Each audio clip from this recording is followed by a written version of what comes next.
18 April Jalpaiguri Lok Sabha কেন্দ্রে vote. তার আগে ভারী বুটের শব্দ পাহাড়পুরে। ভোটারদের মনে সাহস যোগাচ্ছে প্রশাসন এবং কেন্দ্রীয় বাহিনী। আগামী 18 এপ্রিল লোকসভা নির্বাচনের দিন নির্ভয় নিশ্চিন্ত মতদান কেন্দ্রতে আসবেন আর নিজের মতদান প্রয়োগ করবেন। জলপাইগুড়ি লোকসভা কেন্দ্রের পাহাড়পুর এলাকায় টহল দিচ্ছে কেন্দ্রীয় বাহিনী। কুকুরজান এলাকায় টহলে খোদ জেলাশাসক শিল্পা গড়িসারিয়া। বাংলাদেশ টাউলহাটি সীমান্তবর্তী এই এলাকায় বাড়ি বাড়ি ঢুকে মহিলাদের সঙ্গে কথা বলেন তিনি। সবাইকে নির্ভয় ভোট দেওয়ার আবেদন করেন। ভোট দিতে আসবেন তো, কোনো অসুবিধা নেই তো।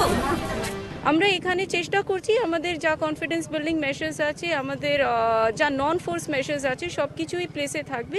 এবার আমরা এক্সপেক্ট করছি না কোনো অসুবিধা হবে। লোকদের যা কথা করা আমাদের মনে হলো কি কোনো অসুবিধা ওদেরও নেই, আর লোকরা ভারী করে ভোট করতে পারবে।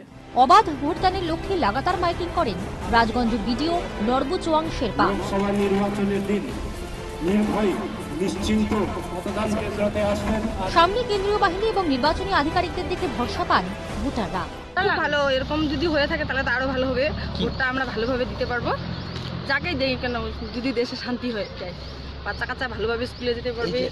যদি পুলিশকে পাশে পান বা ওদের বিএসএফ পাশে পান তবেই কি ভোট দিবেন? থাকলে তো ভালো হয়, একদম কোনো তাহলে ভয় থাকবে না।